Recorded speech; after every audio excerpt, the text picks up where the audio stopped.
Rumah itu tidak pernah benar-benar sunyi. Meskipun tidak banyak suara yang terdengar, selalu ada sesuatu yang menggantung di dalamnya. Entah itu sisa percakapan yang tidak selesai, napas yang tertahan, atau perasaan yang tidak pernah benar-benar diberi tempat untuk keluar. Dika tidak pernah menyadari itu secara utuh, tapi ia merasakannya setiap hari, seperti sesuatu yang menempel tanpa ia sadari. Sejak kapan mulai ada? Malam itu tidak dimulai dengan sesuatu yang besar. Tidak ada kejadian khusus, tidak ada masalah yang benar-benar baru. Semuanya hanya seperti hari-hari sebelumnya, seperti minggu-minggu yang sudah ia jalani tanpa pernah benar-benar ia hitung. Ibunya memanggil dari dapur, suaranya pelan, seperti biasa. Dika, makan dulu. Kalimat sederhana, tidak ada nada memaksa, tidak juga mengeluh. Namun, entah kenapa, di telinga Dika, itu terasa seperti sesuatu yang mengganggu. Ia sedang duduk di ruang depan, memegang ponsel, tidak benar-benar melakukan apa-apa, tapi juga tidak ingin diganggu. Panggilan itu membuatnya menghela napas panjang. Bukan karena berat, tapi karena kesal. Kesal yang bahkan ia sendiri tidak tahu asalnya. Ya, nanti. Jawabnya singkat, tanpa menoleh. Ibunya tidak membalas. Biasanya memang begitu. Beberapa menit berlalu, Dika tetap di tempatnya. Pikirannya kosong, matanya terus melihat layar tanpa benar-benar memperhatikan. Namun perasaan tidak nyaman itu tidak hilang, justru semakin terasa. Seperti sesuatu yang mengganggu dari dalam, bukan dari luar. Ibunya kembali memanggil. Kali ini sedikit lebih dekat. Dika, makan dulu. Nanti dingin. Nada suaranya tetap sama, tidak berubah. Namun kali ini, sesuatu di dalam diri Dika seperti tersentuh. Kan udah dibilang nanti. Jawabnya lebih keras.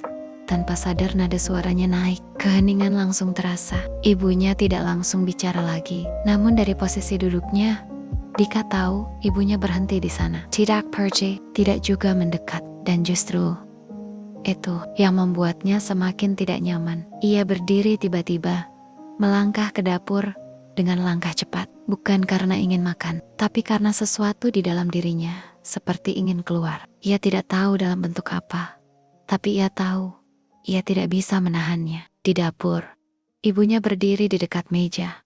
Tangannya masih memegang piring. Ia tidak terlihat terkejut, tidak juga marah, hanya diam, seperti biasa. Kenapa sih selalu harus dipanggil berkali-kali? Kata Dika, suaranya tidak lagi setinggi tadi, tapi tetap tajam. Ibunya menatapnya sebentar, lalu berkata pelan, "Ibu cuma takut kamu lupa makan." Jawaban itu sederhana, tidak membantah, tidak menyerang. Namun entah kenapa, itu justru membuat Dika semakin kesal. "Ya, gak usah diatur terus," katanya. Kali ini lebih keras, tangannya bergerak tanpa ia sadari, mendorong piring di meja hingga jatuh dan pecah. Suara itu terdengar keras, lebih keras dari yang ia bayangkan. Ibunya tersentak sedikit, namun tidak mundur, hanya diam, menatap pecahan piring di lantai.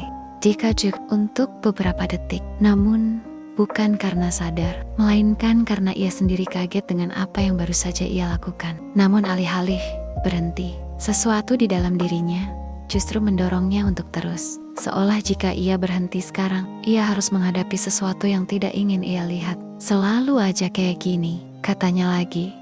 Suaranya pecah, bukan hanya karena marah, tapi karena sesuatu yang lebih dalam dari itu. "Apa-apa harus diurusin." Ibunya tidak menjawab, ia hanya menunduk sedikit, lalu perlahan berjongkok untuk mengambil pecahan piring. Tangannya gemetar pelan, namun ia tetap melakukannya. Dan disitulah sesuatu yang kecil terjadi. Sandcastle hampir tidak terlihat. Dika memperhatikannya, hanya sekilas. Namun ia melihat tangan ibunya yang gemetar, melihat bagaimana ia tidak membalas, tidak berkata apa-apa, tidak melawan. Dan untuk 1 detik, hanya 1 detik, ada rasa aneh di dalam dirinya. Bukan bersalah, tapi sesuatu yang tidak nyaman. Namun detik itu berlalu terlalu cepat, dan ia memilih untuk mengabaikannya. Ia berbalik, keluar dari dapur tanpa berkata apa-apa lagi, meninggalkan ibunya sendirian dengan pecahan piring yang harus ia bereskan sendiri. Langkahnya cepat, seperti ingin menjauh dari sesuatu. Padahal yang ia tinggalkan bukan hanya dapur, tapi sesuatu yang sebenarnya ada di dalam dirinya sendiri. Ia masuk ke kamar, menutup pintu sedikit lebih keras dari biasanya, lalu duduk di tepi kasur. Napasnya masih berat. Tangannya sedikit gemetar. Tapi bukan karena takut, lebih kesal. Ia tidak merasa lega, tidak juga puas. Hanya kesal dan anehnya. Itu bukan pertama kalinya. Beberapa menit berlalu, lalu belasan menit. Tidak ada suara dari luar. Tidak ada ketukan, tidak ada panggilan. Dan justru itu yang membuatnya semakin gelisah. Ia berdiri, berjalan ke pintu, membukanya sedikit, melihat keluar. Ibunya masih di dapur, masih membereskan talent sendiri. Tidak ada keluhan, tidak ada suara, hanya gerakan kecil yang terus berulang. Dan untuk sesaat, Dika berdiri di situ lebih lama dari yang seharusnya. Namun, lagi-lagi ia tidak melakukan apa-apa. Ia menutup pintu kembali ke dalam. Dan malam itu berlanjut seperti biasa, tanpa perubahan, tanpa permintaan maaf, tanpa kesadaran yang cukup besar untuk menghentikannya. Namun sesuatu sudah mulai muncul.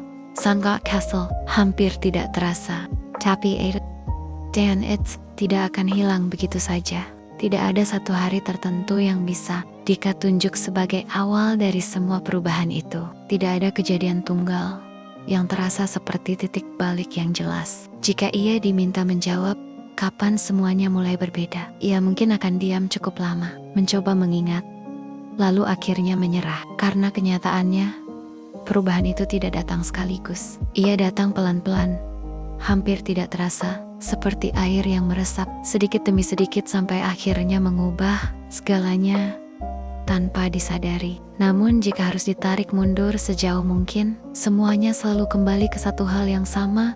Hari ketika ayahnya pergi. Hari itu tidak istimewa, tidak ada pertengkaran besar, tidak ada perpisahan yang dramatis, tidak ada kata-kata terakhir yang terasa penting. Semuanya berjalan seperti biasa. Ayahnya masih sarapan pagi itu, duduk di kursi yang sama seperti hari-hari sebelumnya, minum kopi yang selalu ia buat sendiri, dan sesekali melihat ke arah televisi tanpa benar-benar memperhatikan. Dika masih ingat bagaimana suara sendok kecil menyentuh gelas, bagaimana bau kopi itu memenuhi ruangan, dan bagaimana suasana terasa biasa saja. Ibunya tidak banyak bicara pagi itu. Ia sedang menyiapkan sesuatu di dapur, bolak-balik seperti biasanya. Tidak ada yang terlihat aneh, tidak ada yang terasa akan berubah. Ayah keluar sebentar, kata ayahnya waktu itu. Kalimat sederhana, seperti yang sudah sering diucapkan sebelumnya. Dika bahkan tidak benar-benar memperhatikannya. Ia hanya mengangguk kecil, masih sibuk dengan pikirannya sendiri. Tidak ada alasan untuk berpikir bahwa itu akan menjadi terakhir kalinya. Ia mendengar suara itu di dalam rumah. Ayahnya pergi dan tidak pernah kembali. Awalnya, semuanya masih terasa normal. Hari pertama, ibunya hanya bilang bahwa ayahnya sedang bekerja di luar kota. Hari kedua, jawabannya masih sama. Hari ketiga, Dika mulai bertanya lebih banyak, tapi ibunya hanya menjawab singkat, tidak pernah menjelaskan secara utuh. Kerja, katanya. Satu kata yang diulang berkali-kali, namun semakin sering diulang, semakin terasa kosong. Minggu berlalu, lalu ayahnya tidak pernah pulang, tidak ada telepon, tidak ada kabar, tidak ada apa-apa. Dan disitulah sesuatu mulai berubah, bukan langsung, tidak terlihat, tapi Dika mulai merasa ada yang salah, tapi tidak tahu harus menanyakan apa. Ia mencoba bertanya lagi beberapa kali, dengan cara yang berbeda. Kadang dengan nada biasa, kadang dengan sedikit tekanan. Namun jawaban yang ia dapat tetap sama pendek, tidak lengkap, dan selalu diakhiri dengan diam tentang semua yang tidak pernah dijelaskan. Namun semakin ia mencoba mengingat, semakin terasa kosong, seolah semua itu bukan kenangan, tapi lupa. Dan disitulah ia berhenti, bukan karena selesai, tapi karena tidak kuat. Ia merebahkan tubuhnya ke kasur, menatap langit-langit tanpa fokus. Napasnya pelan, tapi tidak tenang. Ada sesuatu yang masih bergerak di dalam dirinya, sesuatu yang belum selesai, sesuatu yang tidak bisa ia beri nama. Namun, satu hal yang pasti, apa yang terjadi hari ini bukan tentang hari ini saja. Ini tentang sesuatu yang sudah lama ada dan masih akan terus ada selama ia tidak menghadapinya. Malam itu tidak benar-benar berakhir, ketika Dika menutup pintu kamarnya. Waktu tetap berjalan seperti biasa, jam terus berdetak, dan suara kendaraan sesekali masih terdengar dari jalan kecil di depan rumah. Namun di dalam dirinya, sesuatu tidak berhenti begitu saja. Ada sisa dari kejadian tadi, bukan dalam bentuk kemarahan, tapi dalam bentuk yang lebih sulit dijelaskan. Sesuatu yang terasa mengganjal, seperti pikiran yang tidak selesai, tapi juga tidak bisa ia lanjutkan. Ia berbaring cukup lama tanpa benar-benar tertidur. Matanya terbuka, menatap langit-langit yang sama seperti setiap malam. Namun, terasa berbeda. Biasanya, setelah marah, ia akan merasa lega, atau setidaknya kosong. Tapi malam ini tidak. Ada sesuatu yang tertinggal, sesuatu yang tidak bisa ia singkirkan begitu saja. Ia tidak tahu berapa lama ia terbaring seperti itu sampai akhirnya tubuhnya merasa lelah sendiri. Namun saat ia terbangun, suasana sudah berubah. Tidak sepenuhnya pagi, tapi juga tidak lagi malam. Cahaya samar masuk dari jendela, membuat ruangan terlihat abu-abu, seperti waktu yang belum benar-benar memilih sisi. Ia duduk perlahan, mengusap wajahnya, lalu berdiri tanpa banyak berpikir. Kakinya melangkah keluar kamar, bukan karena ada tujuan, tapi karena ia tidak ingin tetap di dalam. Udara di dalam kamar terasa terlalu sempit untuk pikirannya. Saat ia membuka pintu, rumah itu terasa sangat sunyi. Tidak ada suara dari dapur, tidak ada langkah, tidak ada apa-apa. Ia berdiri sejenak di lorong, mencoba mendengar sesuatu, tapi tidak ada yang terdengar. Dan entah kenapa, keheningan itu terasa lebih berat dari biasanya. Ia berjalan perlahan menuju ruang tengah, lalu berhenti di depan dapur. Lampu masih menyala, dan di dalamnya, ibunya masih ada. Namun bukan berdiri seperti biasanya. Ia duduk di lantai, di tempat yang sama, di mana piring itu pecah semalam. Tangannya terangkat, tidak tinggi, tidak berlebihan, namun cukup untuk menunjukkan sesuatu yang tidak pernah Dika lihat secara utuh sebelumnya. Ibunya sedang berdoa, bukan seperti doa yang ia dengar di masjid, bukan seperti doa yang diucapkan dengan suara jelas. Ini berbeda, lebih dalam. Ya, suaranya hampir tidak terdengar, seperti takut mengganggu sesuatu. Kalau aku salah, hukum aku saja. Dika berhenti, tidak bergerak. Ia tidak berniat mendengar, tapi kakinya tidak bisa melangkah pergi. Tapi, jangan anakku, lanjut ibunya.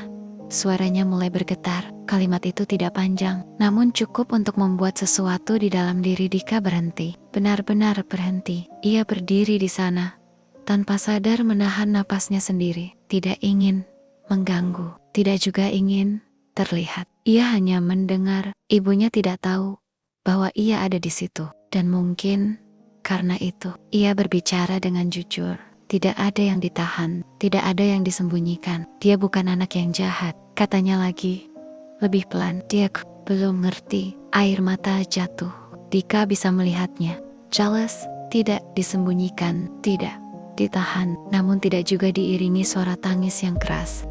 Hanya pelan, seperti sesuatu yang sudah terlalu sering terjadi. Dan disitulah, untuk pertama kalinya, Dika tidak melihat ibunya sebagai seseorang yang selalu kuat, tidak juga sebagai seseorang yang selalu mengganggu. Ia melihatnya sebagai seseorang yang lelah, seseorang yang berusaha, seseorang yang namun tetap bertahan. Ia tidak tahu berapa lama ia berdiri di situ, beberapa detik atau mungkin lebih. Namun rasanya cukup lama untuk membuat sesuatu berubah. Bukan besar, tidak langsung, namun cukup untuk terasa. Ia mundur perlahan, tanpa suara, kembali ke lorong, lalu ke kamarnya. Ia menutup pintu pelan, tidak seperti biasanya. Ia tidak duduk, tidak langsung berbaring. Ia hanya berdiri, dan untuk pertama kalinya, ia tidak tahu harus melakukan apa. Pikirannya tidak penuh, seperti biasanya, tidak juga kosong. Hanya diam, namun di dalam diam itu ada sesuatu yang mulai muncul, bukan rasa bersalah yang besar, namun sesuatu yang mendekati itu, sesuatu yang membuatnya tidak nyaman, sesuatu yang membuatnya mulai berpikir tentang semalam, tentang kata-katanya, tentang ibunya. Ia duduk perlahan di tepi kasur, menatap lantai tanpa benar-benar melihat apapun. Tangannya menggenggam sedikit lalu melepas lagi. Napasnya tidak teratur, tapi ia tidak tahu kenapa. Ia mencoba mengalihkan pikirannya, mencoba kembali ke kebiasaan lamanya. Namun, tidak bisa. Apa yang ia lihat tadi tidak, dan justru karena itu, ia tidak bisa kembali seperti sebelumnya. Namun meskipun begitu, ia juga tidak langsung berubah ketika pagi benar-benar datang dan ibunya kembali beraktivitas seperti biasa. Tidak ada yang berbeda di luar. Sarapan tetap disiapkan, rumah tetap dirapikan, tidak ada pembicaraan tentang semalam. Tidak ada pertanyaan. Tontik tetap diam. Ia duduk di meja makan tanpa banyak bicara. Sesekali ia melirik ibunya, tapi hanya sekilas, tidak cukup lama untuk terlihat. Ibunya juga tidak bertanya, tidak menuntut, tidak mengungkit, seolah semua yang terjadi tidak pernah ada. Namun justru disitulah sesuatu terasa berbeda, karena Dika tahu dan ibunya tidak tahu bahwa ia tahu, dan di antara itu ada sesuatu yang tidak bisa lagi diabaikan. Hari itu berjalan seperti biasa, namun tidak sepenuhnya sama, karena untuk pertama kalinya di antara kemarahan yang selama ini ia rasakan, Ada Castle hampir tidak terlihat, namun cukup untuk membuat semuanya tidak lagi sepenuhnya sama. Hari-hari setelah malam itu berjalan seperti biasanya. Setidaknya di permukaan, tidak ada perubahan besar yang bisa langsung terlihat. Dika tetap keluar rumah seperti biasa, tetap menghabiskan waktu tanpa arah yang jelas, dan tetap kembali dengan ekspresi yang sulit dibaca. Ibunya juga tidak berubah. Ia masih melakukan hal-hal yang sama, bangun lebih pagi, menyiapkan makan, lalu menjalani pekerjaan yang tidak pernah ia ceritakan secara rinci. Dari luar, semuanya tampak seperti rutinitas yang terus berulang tanpa gangguan. Namun di dalam diri Dika, sesuatu tidak lagi berjalan seperti sebelumnya. Bukan sesuatu yang besar, tidak cukup untuk mengubah perilakunya secara langsung, namun cukup untuk membuatnya tidak sepenuhnya sama. Ia mulai menyadari itu di momen-momen kecil, terutama ketika rasa kesal itu datang. Seperti biasa, dulu ia tidak pernah benar-benar memperhatikan bagaimana kemarahan itu muncul. Ia hanya merasakannya, lalu membiarkannya keluar. Namun sekarang, ia mulai merasakan prosesnya.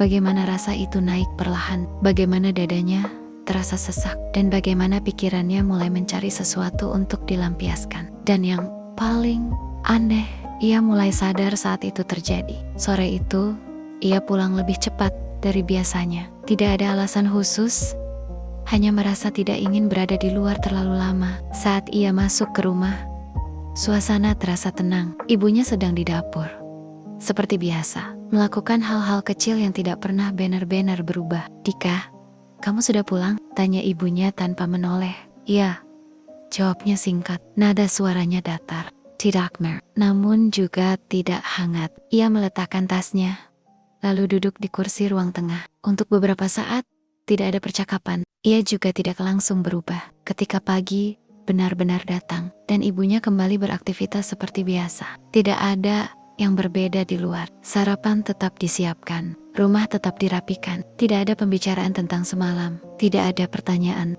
Tontik tetap diam. Ia duduk di meja makan tanpa banyak bicara. Sesekali ia melirik ibunya, tapi hanya sekilas. Tidak cukup lama untuk terlihat. Ibunya juga tidak bertanya, tidak menuntut, tidak mengungkit, seolah semua yang terjadi tidak pernah ada.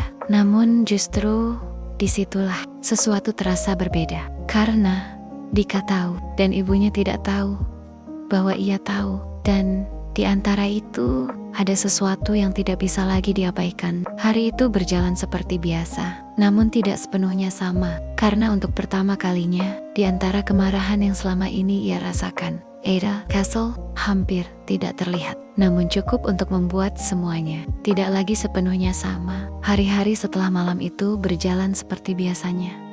Setidaknya di permukaan, tidak ada perubahan besar yang bisa langsung terlihat. Dika tetap keluar rumah seperti biasa, tetap menghabiskan waktu tanpa arah yang jelas, dan tetap kembali dengan ekspresi yang sulit dibaca. Ibunya juga tidak berubah.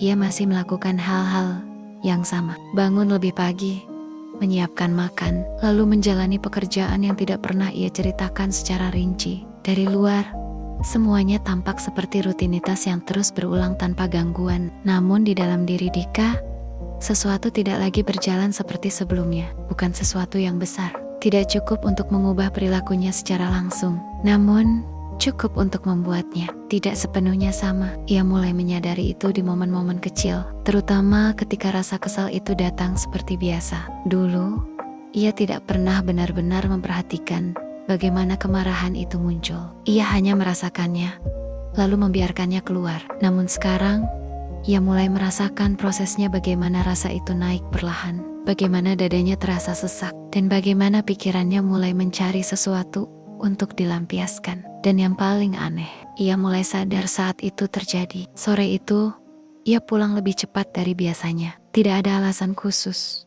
hanya merasa tidak ingin berada di luar terlalu lama. Saat ia masuk ke rumah, suasana terasa tenang. Ibunya sedang di dapur, seperti biasa, melakukan hal-hal kecil yang tidak pernah benar-benar berubah. "Dika, kamu sudah pulang?" tanya ibunya, tanpa menoleh. "Iya," jawabnya singkat, nada suaranya datar. Tidak merah, namun juga tidak hangat. Ia meletakkan tasnya, lalu duduk di kursi ruang tengah. Untuk beberapa saat, tidak ada percakapan, hanya suara kecil dari dapur air mengalir, peralatan yang saling bersentuhan pelan. Ibunya keluar beberapa menit kemudian, membawa segelas air dan meletakkannya di meja dekat Dika. "Minum dulu," katanya.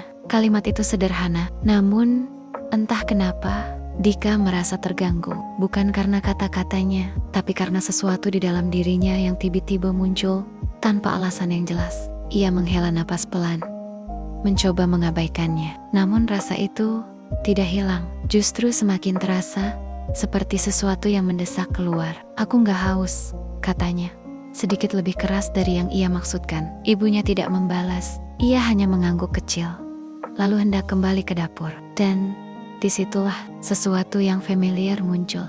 Comparison too, yang dulu selalu berakhir dengan hal yang sama. Dika merasakan dadanya mulai sesak, tangannya sedikit menegang, pikirannya mulai berisik, mencari alasan, mencari sesuatu untuk disalahkan. Ia tahu pola ini. Ia pernah ada di titik ini berkali-kali, dan ia tidak pernah berhenti.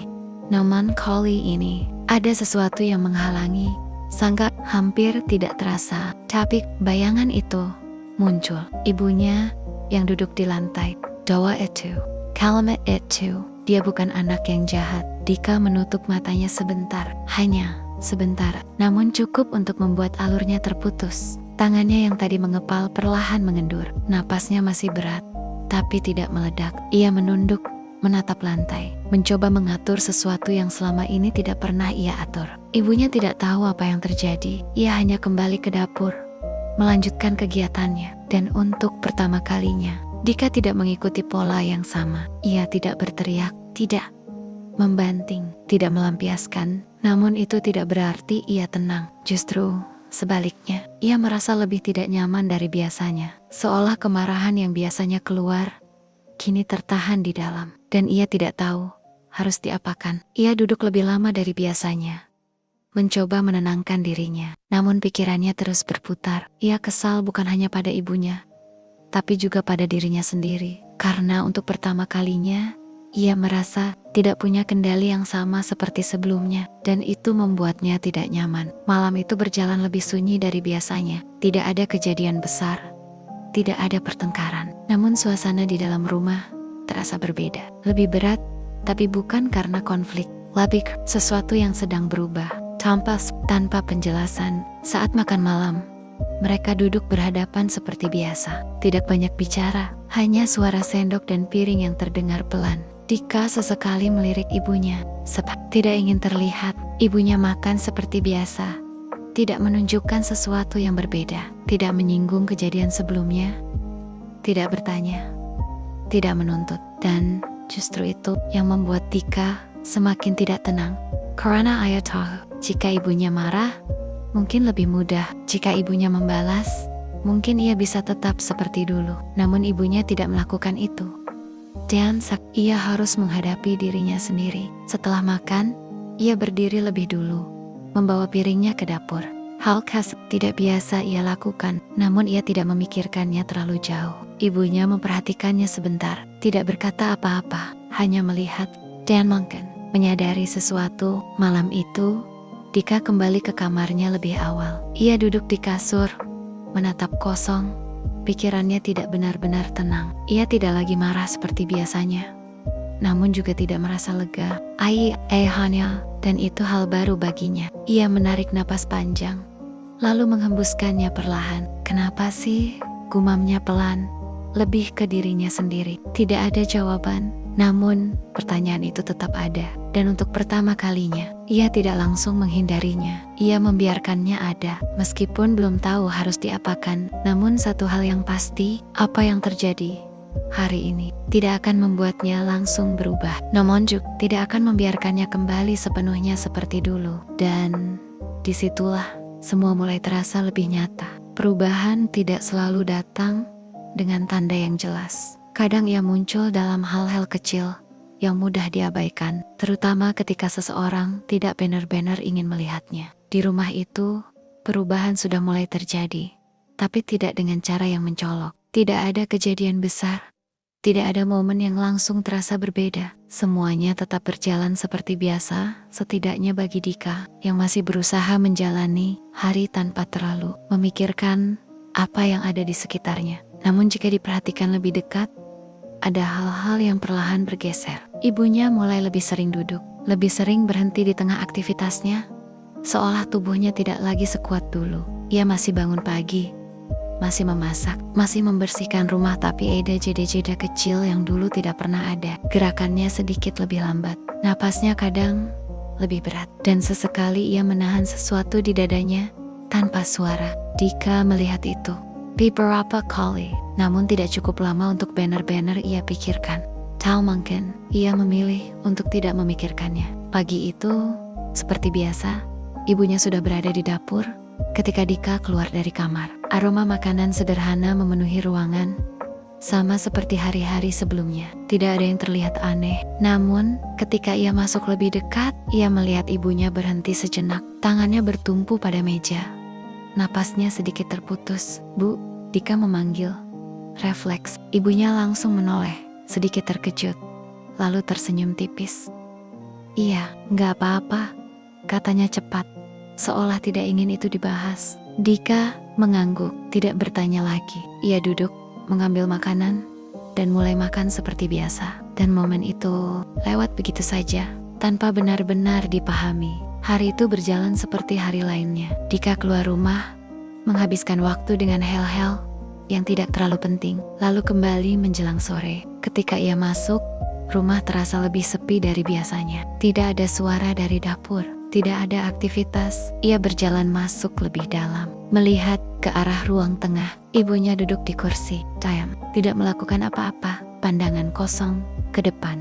"Bu," Dika memanggil lagi. Ibunya tersentak kecil, lalu tersenyum. "Oh, kamu sudah pulang." Nada suaranya tetap sama, namun ada sesuatu yang berbeda. Lebih lama, Dika berdiri beberapa detik, memperhatikannya. Namun seperti sebelumnya, ia tidak melanjutkan. "Ya," jawabnya singkat, lalu berjalan ke kamarnya. Dan lagi-lagi, momen itu lewat. Malamnya, saat makan, suasana lebih sunyi dari biasanya. Ibunya tidak banyak bicara, bahkan hampir tidak sama sekali. Ia makan pelan, sesekali berhenti, lalu melanjutkan lagi. Dika memperhatikan beberapa kali, namun tidak cukup lama untuk benar-benar menyadari. Cecal mungkin ia belum siap untuk menyadari. "Bu, kamu kenapa?" tanyanya akhirnya, tapi dengan nada yang masih datar, tidak benar-benar menunjukkan kekhawatiran. Ibunya menggeleng pelan. "Capek saja," jawabnya.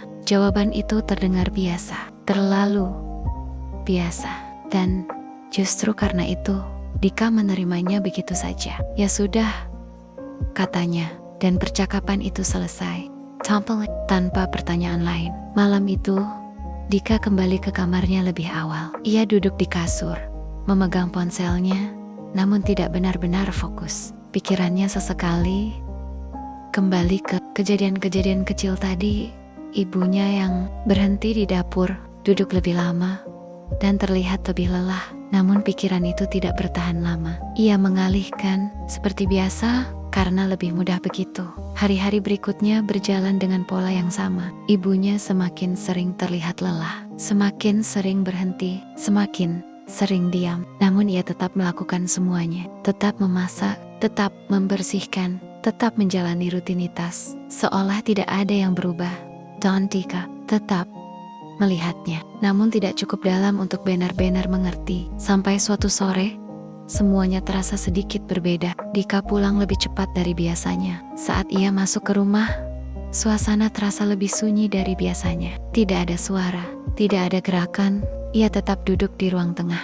Sementara ibunya berbaring di kursi panjang yang sudah mulai usang. Televisi menyala, tapi tidak ada yang benar-benar menontonnya. Suaranya hanya menjadi latar yang tidak diperhatikan. Ibunya terlihat lebih diam dari biasanya. Bukan diam yang tenang, tapi diam yang sesekali ia memejamkan mata, lalu membukanya lagi, seolah mencoba melawan sesuatu yang datang dari dalam tubuhnya sendiri. Tangannya diletakkan di perut, kadang berpindah ke dada, lalu kembali diam. Dika memperhatikan lebih lama dari biasanya, namun tetap tidak berkata apa-apa. Bukan karena tidak peduli, tapi karena tidak tahu harus mulai dari mana. Bu, akhirnya ia bersuara pelan. Ibunya membuka mata, menoleh. Iya, Dika terdiam beberapa detik. Pertanyaan itu sudah ada di kepalanya sejak sore, tapi ketika harus diucapkan, terasa sulit. Kamu sakit ya? Kalimat itu keluar pelan, hampir ragu. Ibunya tersenyum tipis, senyum yang terlalu ringan untuk kondisi seperti itu. Cuma capek,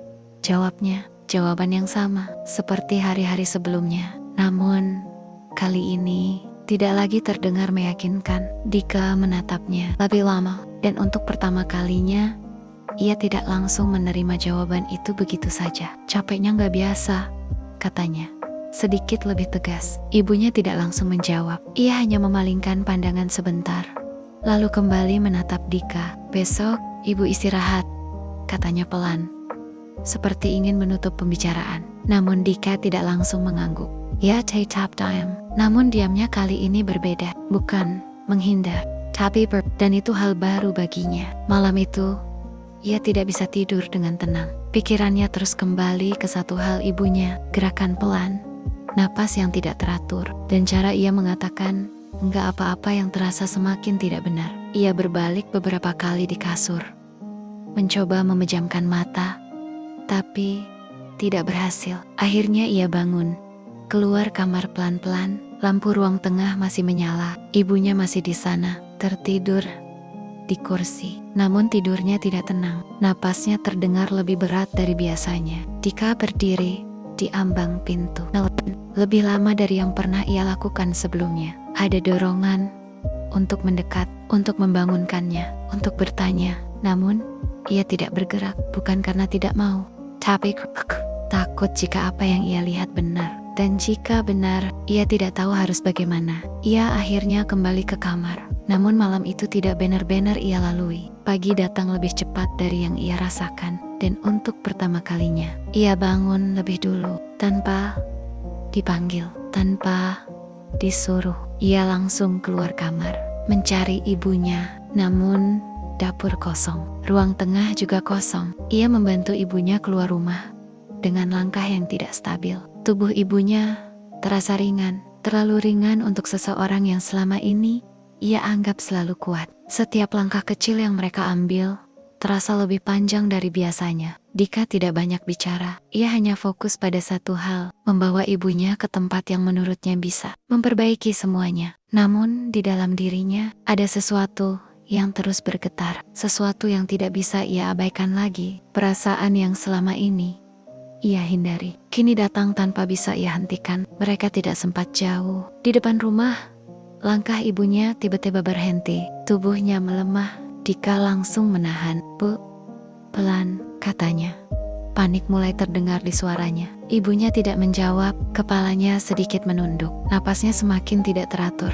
Dan untuk pertama kalinya, Dika benar-benar takut. Bukan takut kehilangan, tapi takut karena ia sadar bahwa ia tidak siap. Ia memapah ibunya kembali, duduk di kursi teras. Tangannya gemetar, pikirannya kosong, tapi tubuhnya bergerak cepat. Ia mencoba menenangkan, mencoba memanggil, mencoba melakukan sesuatu apa saja meskipun ia sendiri tidak tahu apa yang benar. Bu, lihat aku, suaranya pecah.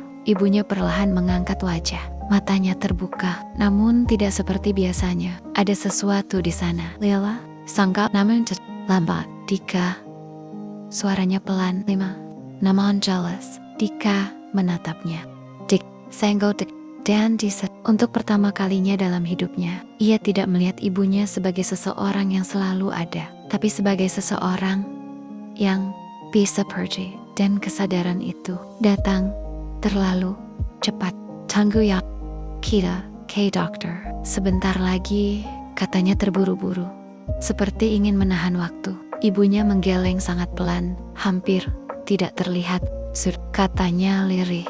Satu kata, namun cukup untuk menghentikan segalanya. Dika menggeleng cepat. Belum bu, belum, aku masak. Suaranya terputus. Ia tidak bisa melanjutkan, karena kata-kata itu terlalu berat. Ibunya menatapnya lebih lama, seolah ingin mengingat, seolah ingin memastikan. Dan di tengah napas yang semakin lemah, ia berkata pelan, "Ibu gak pernah marah." Kalimat itu sederhana, namun menghancurkan. Air mata Dika langsung jatuh, tanpa bisa ia tahan. "Jangan ngomong gitu," katanya. Suaranya bergetar. Untuk pertama kalinya, ia tidak menahan. Ia tidak keras, ia tidak marah. Ayah hanya enak yang ketakutan. "Ibu selalu doain kamu," lanjut ibunya. Sangat pelan, setiap kata terasa seperti usaha terakhir. Dika menggeleng, air matanya jatuh tanpa henti. "Maaf Bu," akhirnya keluar kata yang selama ini tertahan, namun kini "Maaf, aku salah, aku..." Suaranya pecah. Namun ibunya tidak menjawab. Tangannya yang tadi masih sedikit bergerak perlahan diam. Matanya yang tadi masih terbuka perlahan tertutup. Dan semuanya berhenti. Tidak ada suara, tidak ada gerakan, tidak ada apa-apa. Hanya keheningan yang terasa sangat berat. Dika tidak langsung bereaksi. Ia hanya diam. Seolah otaknya belum bisa menerima apa yang baru saja terjadi. Beberapa detik atau mungkin lebih. Lalu ia mengguncang pelan. "Bu." Tidak ada jawaban. "Bu." Lebih masih tidak ada. Dan kesadaran itu datang tanpa dan menghancurkan semuanya. "Bu, jangan." Suaranya berubah. Panik, furious, tidak terkendali. Ia menggenggam tangan ibunya dengan tidak bergerak. Dan untuk pertama kalinya, ia benar-benar mengerti bahwa tidak semua hal bisa diperbaiki. Ia memeluk tubuh ibunya. Erat, sangat erat. Seolah dengan itu semuanya bisa kembali. Namun tidak ada yang kembali. Tangisnya pecah. Tidak tertahan. Tidak terkontrol. Semua yang selama ini ia simpan keluar. Namun tidak ada yang bisa mendengar seperti dulu. Tidak ada yang bisa menjawab. Tidak ada yang bisa memaafkan secara langsung. Dan penyesalan itu akhirnya datang. Namun rumah itu tetap sama. Tidak ada yang berubah secara fisik. Dindingnya tetap, mejanya tetap, dapurnya tetap. Namun semuanya terasa kosong. Tidak ada suara dari dapur. Tidak ada panggilan. Tidak ada langkah pelan. Dika duduk di tempat yang sama. Tempat ibunya dulu duduk. Tangannya terangkat kaku. Tidak terbiasa. Namun ia tetap mencoba. "Ya Allah." Suaranya pelan bergetar. "Kalau bisa." Kalimatnya berhenti. Karena ayah tahu tidak akan kembali. Air matanya jatuh lagi. Namun kali ini tidak ada yang melihat. Tidak ada yang mengusap. Tidak ada yang mendoakan. Karena satu-satunya orang yang selalu melakukan itu sudah tidak ada. Dan ia benar-benar mengerti bahwa selama ini ia tidak pernah sendirian. Sampai akhirnya ia benar-benar sendiri.